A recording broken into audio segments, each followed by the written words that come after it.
Já está. Meus queridos, meus amados, palavra que Deus colocou no meu coração para trazer a amada igreja aqui, ela tem como tema: quem são os valentes do Senhor? Meus queridos, meus amados, nós sabemos que a palavra de Deus em vários locais, ela nos confronta a sermos pessoas perseverantes, a lutarmos, a não desistirmos, a guerrearmos. E se nós olharmos para a vida de muitos e muitos personagens na palavra de Deus, nós vamos ver quão difícil, quanta luta houve para que eles continuassem firmes até o fim. A exemplo do apóstolo Paulo, que quando termina quase no final da sua vida, ele consegue dizer palavras incríveis de que ouse Deus, cada um de nós possamos dizer, assim quando também um dia estivemos lá no final da nossa carreira. Combati o bom combate, guardei a fé. Um bom combate, ou seja, porque existia muita luta. Existia muita luta. Há 2 versículos na Bíblia em consonância com na mesma direção. Lucas 16 e Mateus 11:12. Que eles nos diz assim: a lei e os profetas vigoraram até João Batista. Ou seja, até que João Batista viesse, aquele que abriu o caminho para que Jesus começasse o ministério. O povo tinha a lei e os profetas. E agora, a partir de Jesus, todo o povo, ele luta, ele se esforça para poder alcançar o reino de Deus. Há uma luta, meus queridos, uma luta constante. Quero dizer para vocês, eu creio que você já escutou isso que eu vou dizer. A igreja do Senhor Jesus aqui na terra é uma igreja militante.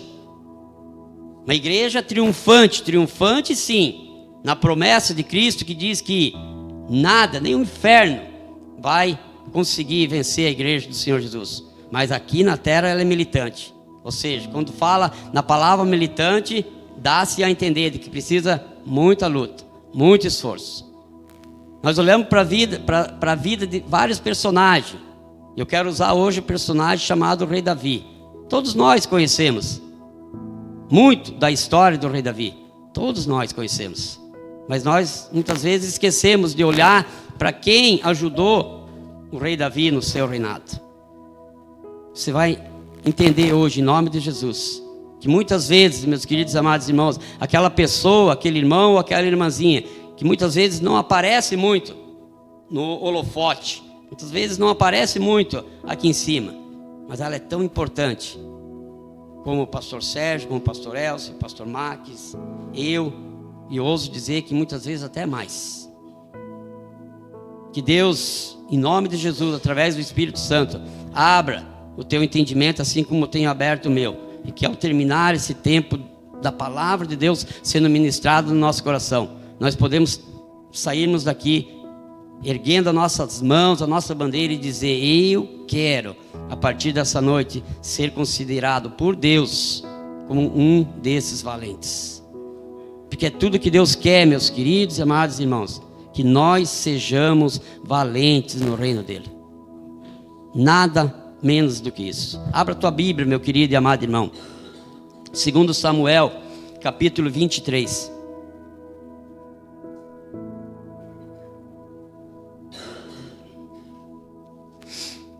Segundo Samuel, capítulo 23. Todos acharam? Amém?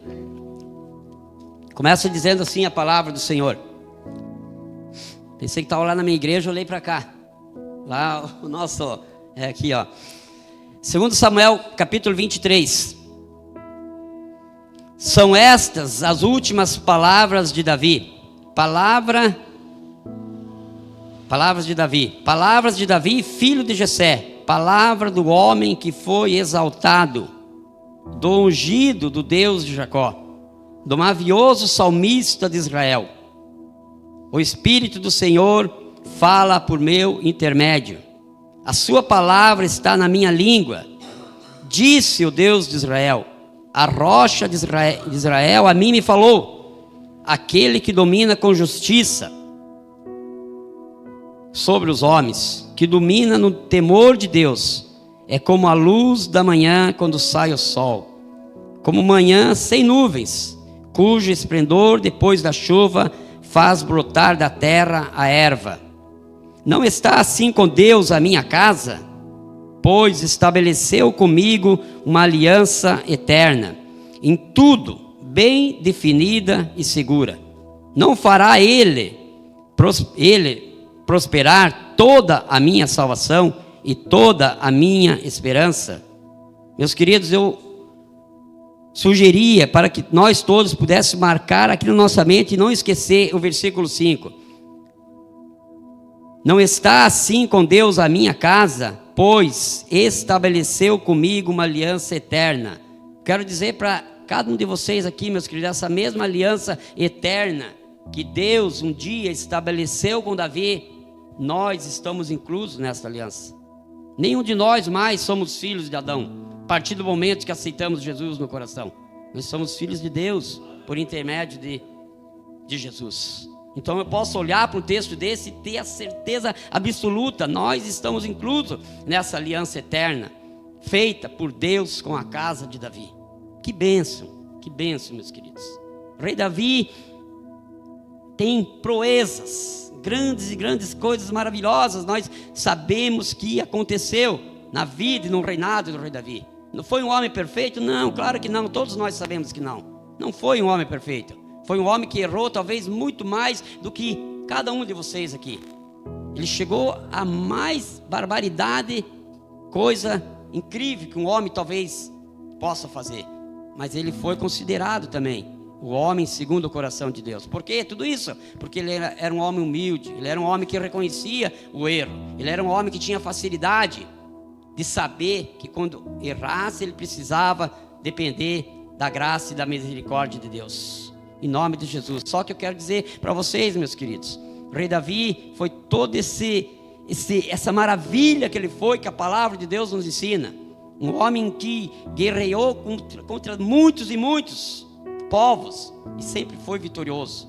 Um homem que deixa um legado, deixou há mais e quantos mil anos já, e nós ainda estamos aprendendo através dele. Mas o rei Davi não conquistou tudo isso sozinho. Ele teve homens, meus queridos amados irmãos, homens que pegaram junto com ele, homens que foram com ele até o fim, homens que sacrificaram as suas próprias vidas por lealdade a ele. E parafaseando isso para mim e para você, meus queridos amados irmãos, igreja nenhuma consegue ir para frente, igreja nenhuma consegue realmente caminhar na direção certa, correta, ganhando vidas a todo momento para o Senhor, se não tiver também pessoas valentes que peguem junto com o seu pastor. Não consegue. Ela vai patinar, vai passar anos e anos lutando. Por isso, essa palavra, assim como é para mim, é para cada um de vocês nessa noite aqui. Nós precisamos entender que Deus nos inseriu em determinado lugar para que nós pudéssemos, junto com aquele que simboliza o anjo de Deus em determinada igreja, para que nós sejamos assim, pessoas valentes, pessoas que não venham a desistir em hipótese alguma, para que o reino de Deus continue sendo propagado. Quem são esses valentes que Davi teve? Nós vamos estudar sobre eles aqui agora, em específico sobre 3. Mesmo capítulo de 2 Samuel, vire uma página, versículo 8.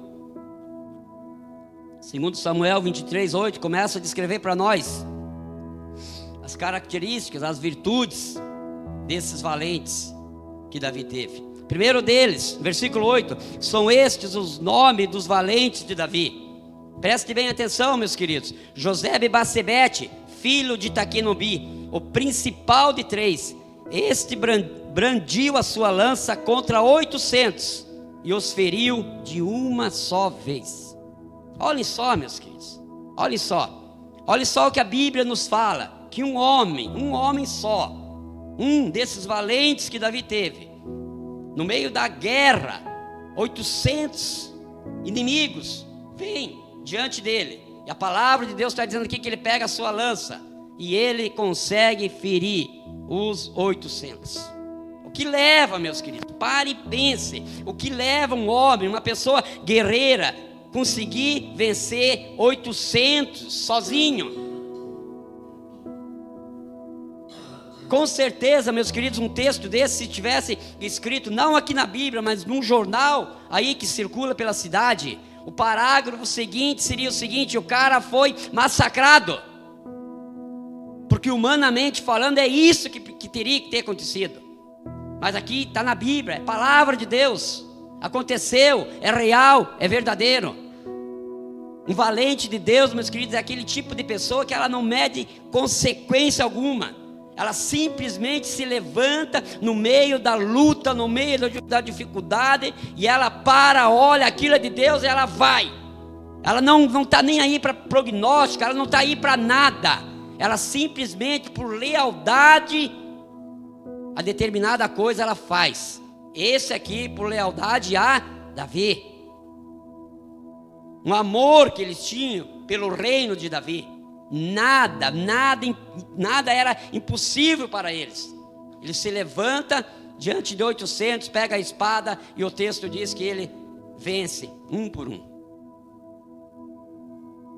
Que nós possamos entender nessa noite, meus queridos, a igreja do Senhor Jesus, como eu acabei de falar no início aqui, ela vai vir lutas, sempre vai ter lutas, mas que a gente possa entender que se Deus nos chamou, se Deus me chamou para estar inserido ali no meio daquela igreja, eu não posso olhar para o tamanho do problema e desistir, seja ele qual for.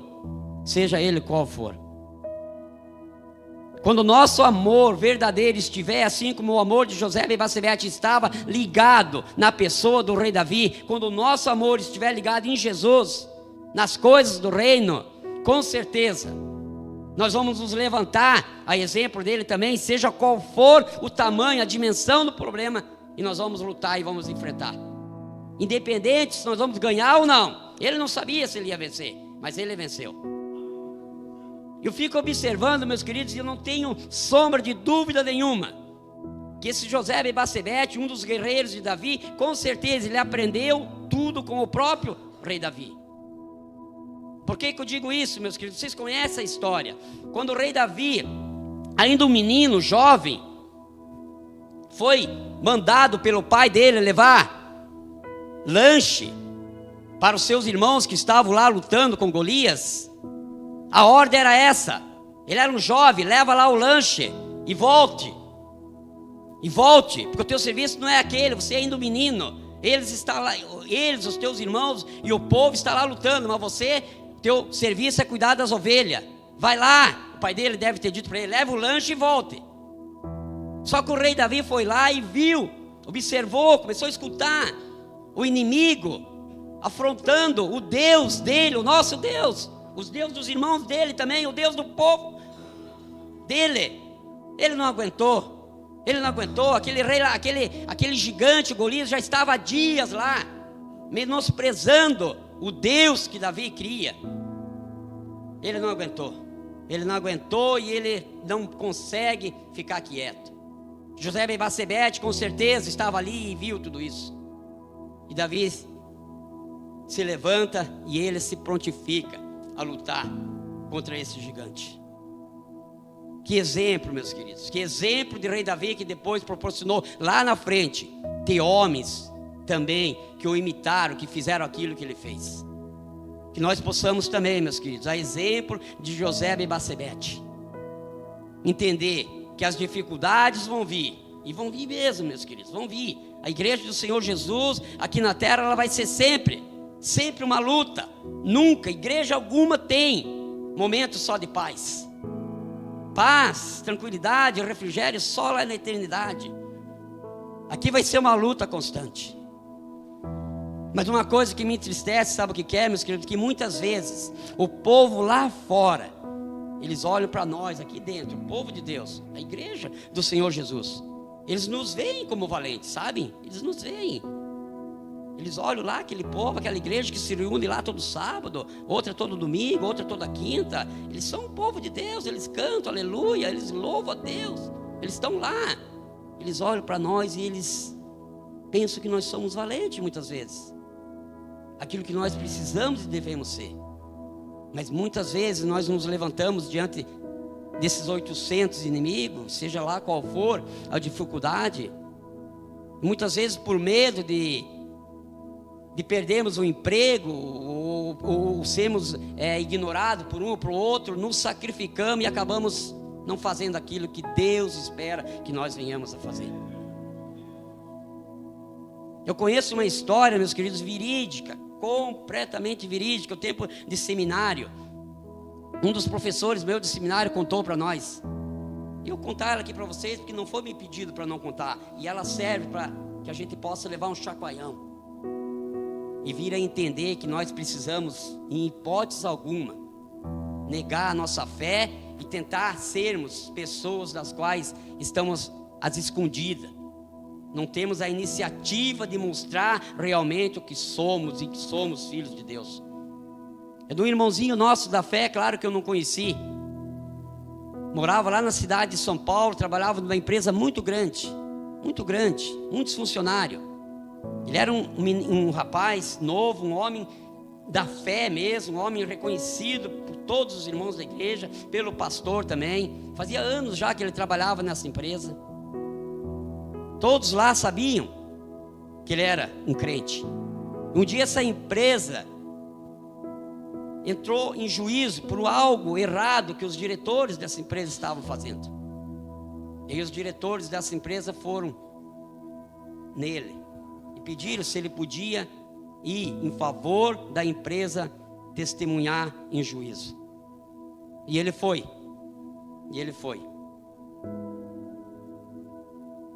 Chegando lá, ele precisou mentir. Ele era um crente, vocês lembram da história? Ele era um crente e ele mentiu.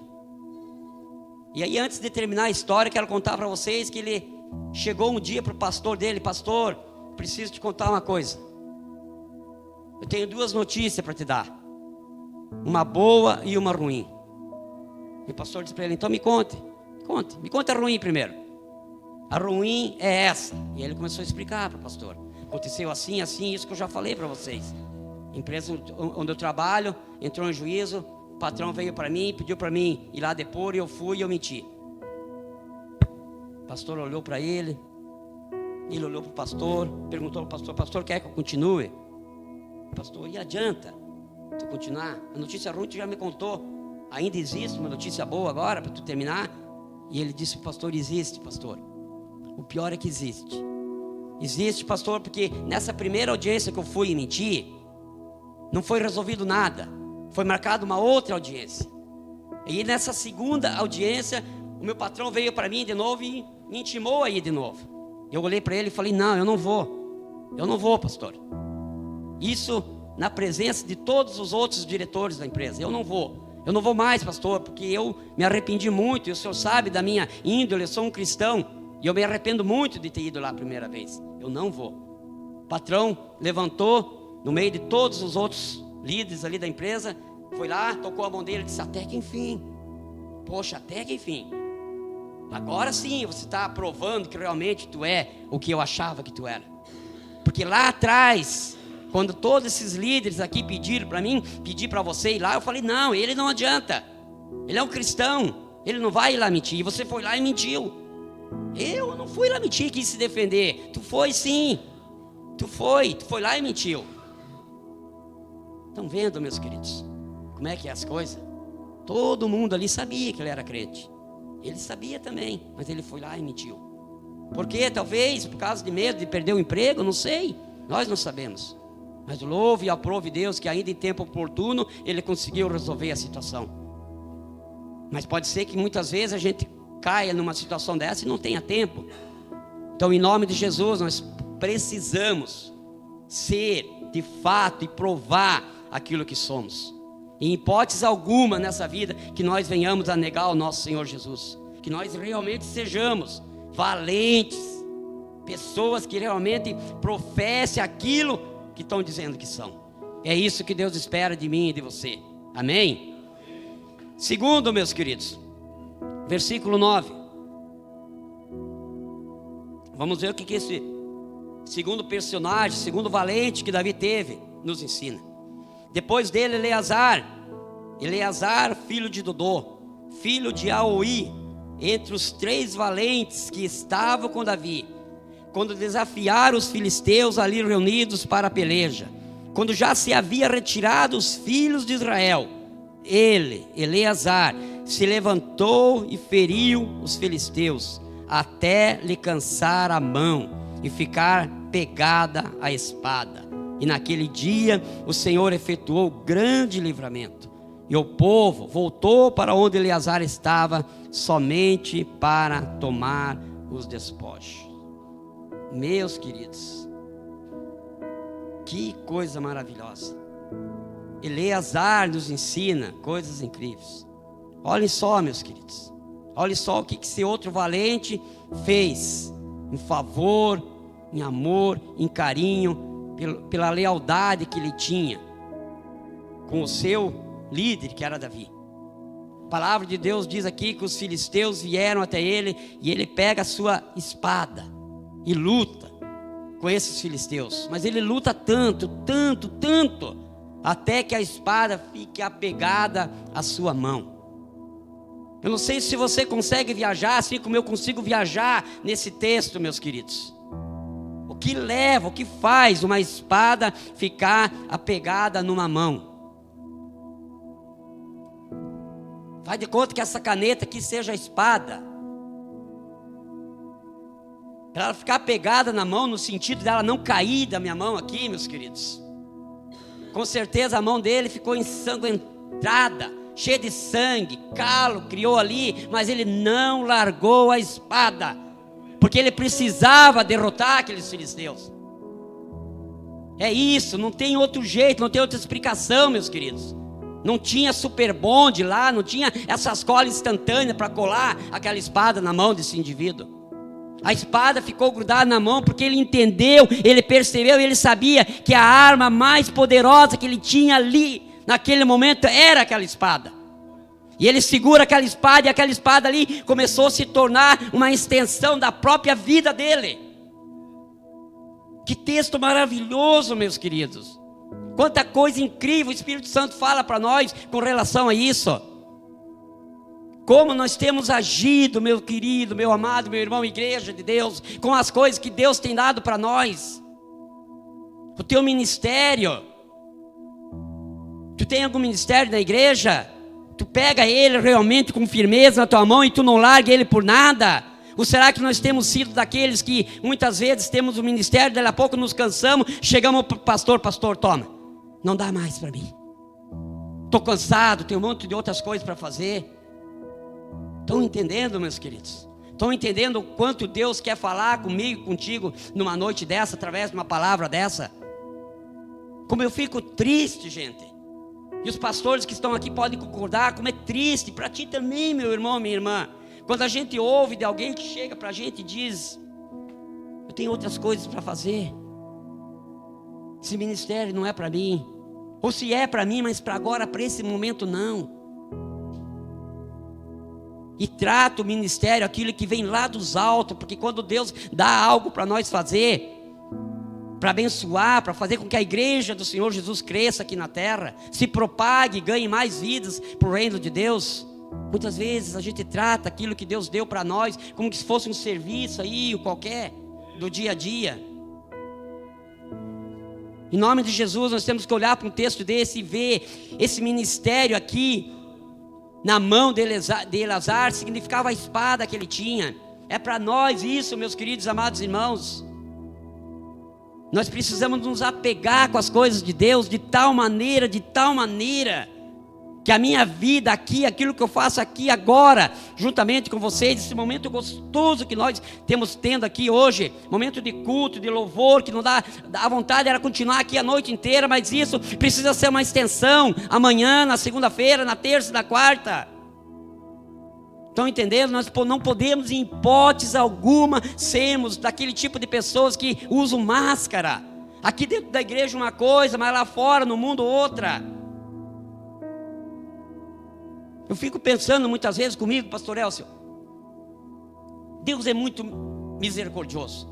Se Deus chegasse para toda a igreja do Senhor Jesus espalhada aqui na face da terra, chegasse na segunda-feira de manhã, ali pelas 9 horas, 10 horas, quando tivesse todo mundo indo, cada um por seu destino de serviço, que pedisse para um de nós, aquele mesmo personagem que estava lá ontem, me louvando, eu quero ouvir um louvor teu aqui agora.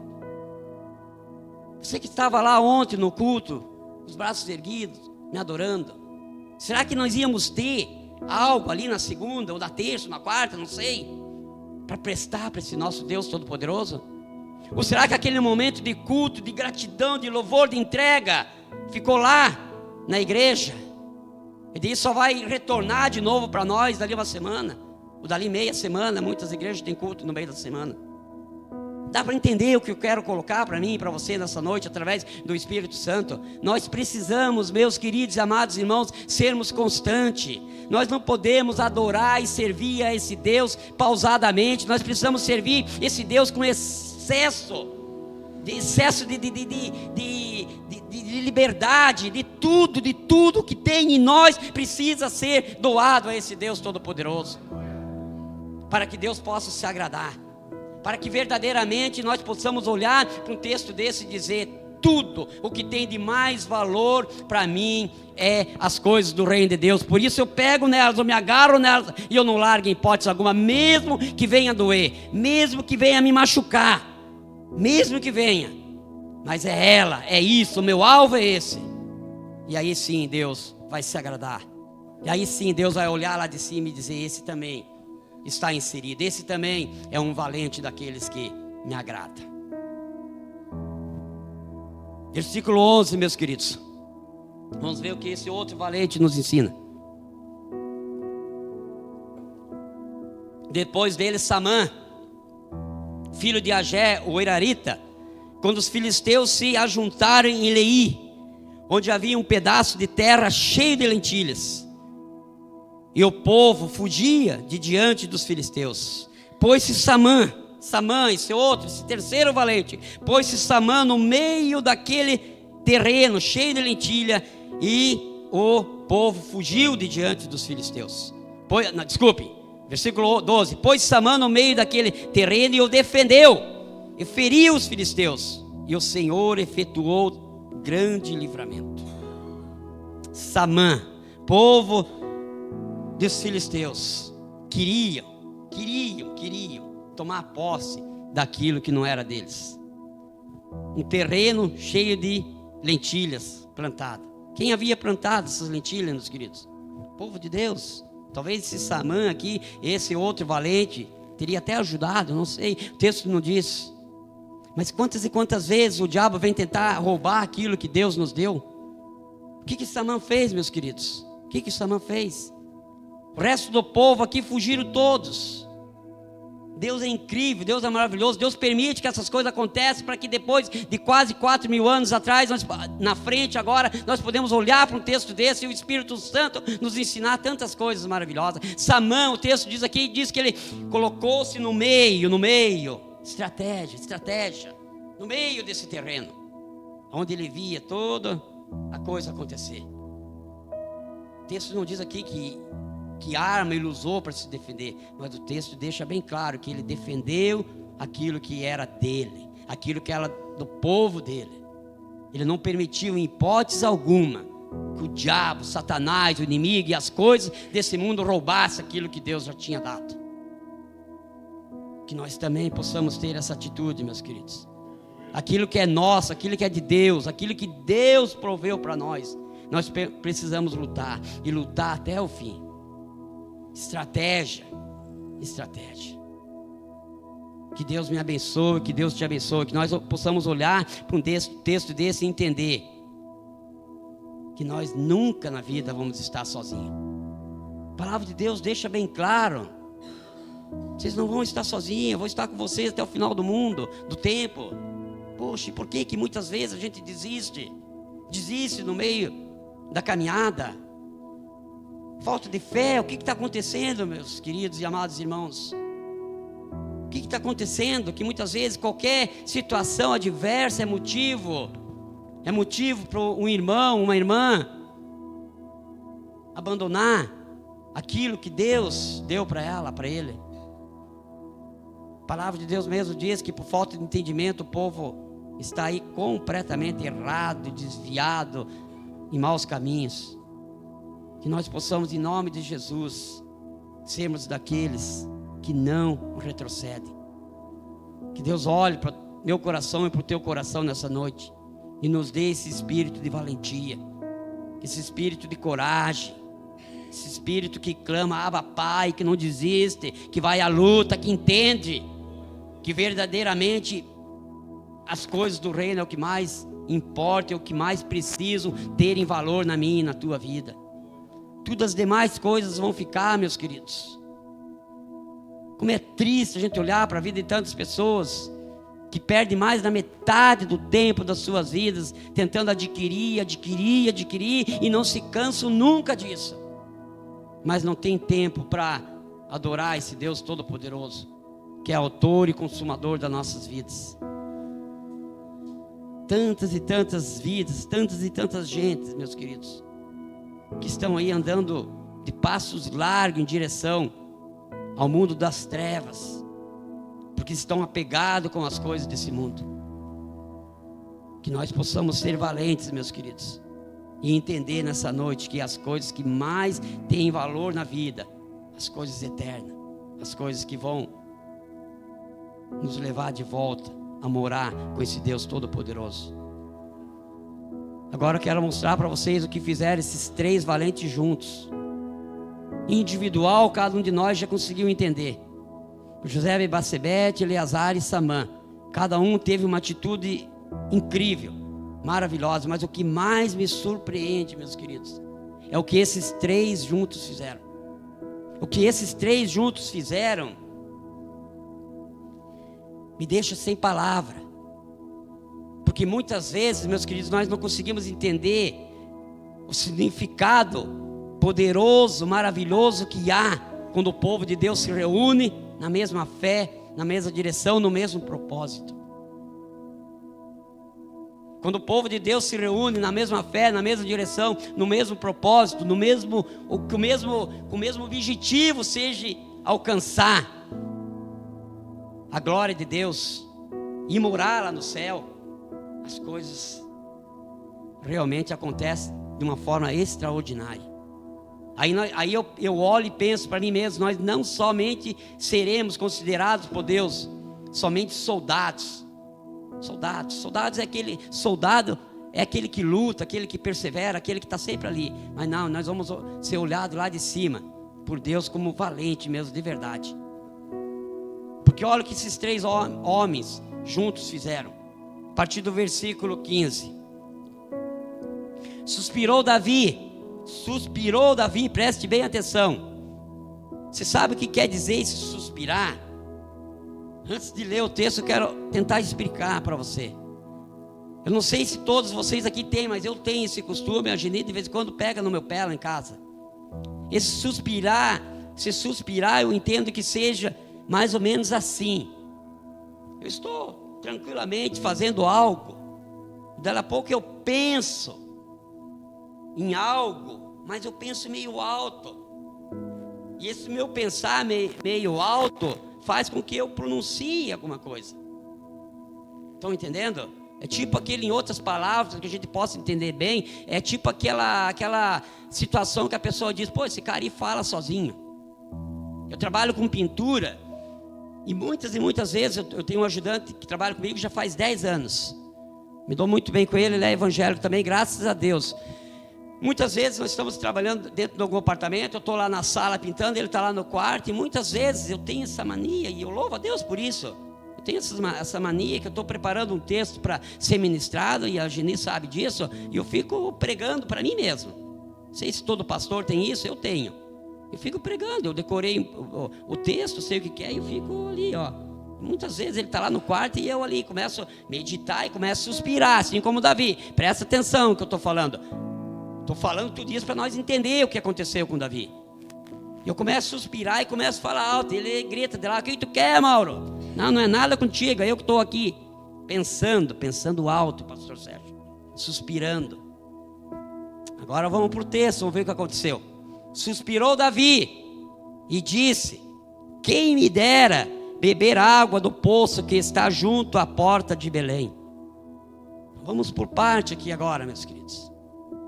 junto ao poço que está junto à porta de Belém. O povo de Deus, Israel, depois eu leio o resto, eu vou explicando conforme eu vou lendo, para que a gente entenda bem o que aconteceu. O povo de Deus estava em guerra, os filisteus contra o povo de Deus. Nesse lugar onde eles estavam brigando, meus queridos, até esse poço de Belém, onde Davi suspirou e disse: ai, quem me dera beber água daquele poço. Que momento entre nós aqui, para o cara querer beber água também, né? Momento de guerra. Eu estudei, por isso posso falar para vocês, dava mais de 40 quilômetros dali, onde eles estavam guerreando, lá no poço de Belém. O rei Davi teve esse desejo, não era, ele não pediu nada, presta atenção. Então aqueles 3 valentes, ele não pediu, ele não chegou para nenhum deles, nem para José Betsebede, nem para Eleazar e nem para Samã. Ele não pediu, ele só suspirou alto. Mas o que aconteceu? Versículo 16: então aqueles 3 valentes romperam pelo acampamento dos filisteus e tiraram a água do poço junto à porta de Belém, e tomaram-na e a levaram a Davi. Olha só, meus queridos, olha só o que uma lealdade, o que um amor, o que um carinho de uma pessoa por outra faz. Depois eu vou falar mais, mas olhem só.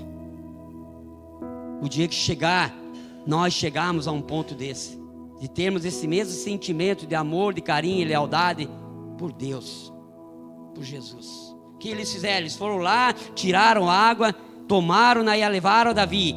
Ele, quando entregaram para Davi, estou no versículo 16, a parte B ali, ele não a quis beber, porém a derramou como libação ao Senhor. E disse: longe de mim, ó Senhor, fazer tal coisa. Beberia eu o sangue dos homens que lá foram com perigo de sua vida, de maneira que não a quis beber. E agora o texto termina aqui dizendo: são estas as coisas que fizeram os 3 valentes do Senhor. Mas agora vamos para a história, meus queridos. Olha só, o cara suspirou, o cara não pediu, que queria água. Os 3 valentes dele saem em disparada. Eu fico imaginando, eu viajo nesses textos mesmo, eu viajo mesmo. O texto não está dizendo, mas eu fico pensando: meu Deus, o que eles fizeram? O povo tudo guerreando ali. Se ajuntaram os 3 ali, eu fico pensando, pastor Marcos, eu acho que cada um combinou assim: olha, eu pego essa vasilha aqui, eu vou com ela, vocês 2 vão aqui do lado e vão me defendendo, eu não sei como, mas eles foram e conseguiram passar por todo o exército inimigo dos filisteus. E foram lá. Quanto tempo levaram, não sei, o texto não diz, mas o que eu sei é que o texto diz para nós: eles foram lá, pegaram água, trouxeram água, arriscando as suas vidas, conseguiram trazer água para Davi. E quando chego e entrego para Davi, Davi diz: eu não vou beber. Aí é para acabar, né? Aí é para acabar. Só que tem o seguinte, meus queridos, há uma explicação muito, muito lógica em cima disso. Porque Davi não quis beber, não significa que Davi rejeitou o sacrifício deles, bem pelo contrário. Porque o texto diz aqui para nós o seguinte: eu não vou beber. Davi disse: eu não vou beber algo que vocês foram lá em sacrifício da vida de vocês, sacrificaram ela por mim. Eu vou devolver o gesto de vocês que fizeram para mim, eu vou devolver ele para o Senhor.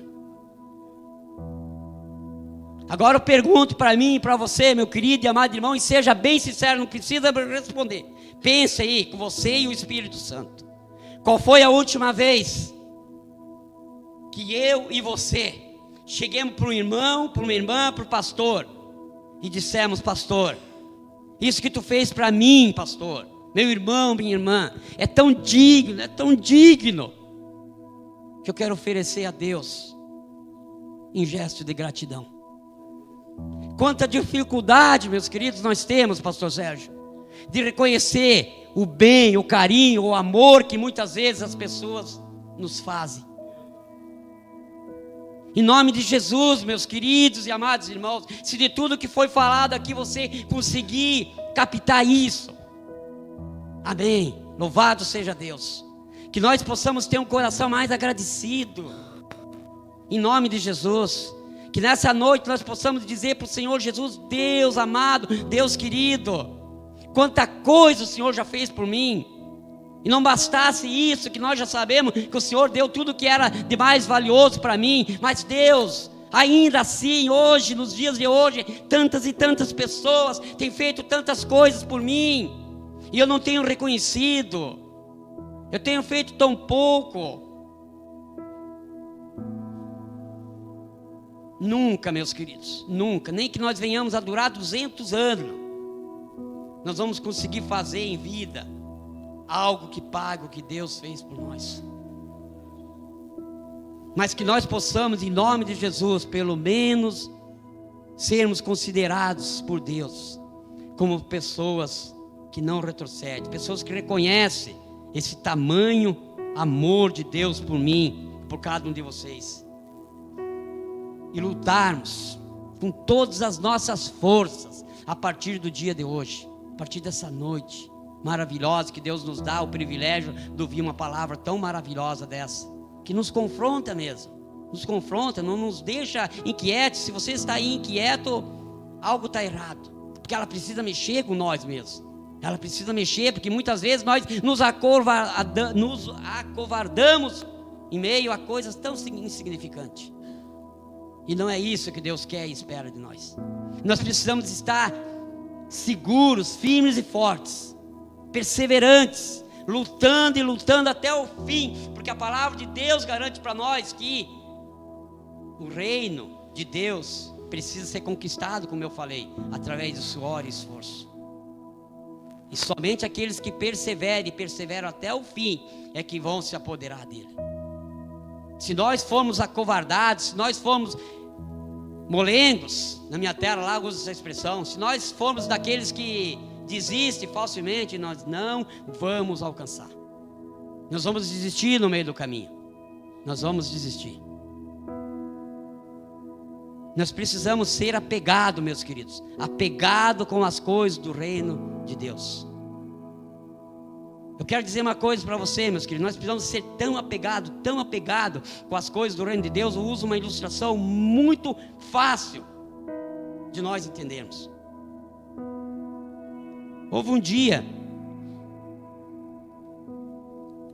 na história do Brasil, dia 1º de maio, se não me falha, dia 1º de maio de 1994, foi o dia mais triste que o Brasil teve.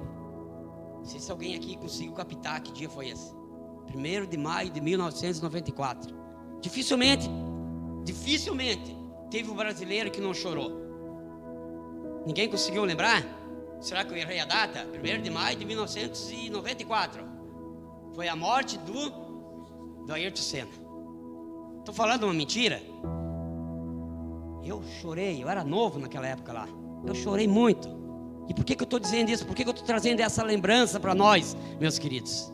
Porque foi algo muito triste realmente. O povo brasileiro sentiu, e sentiu muito. Porque Ayrton Senna, ele dava muita alegria nas manhãs de domingo para nós.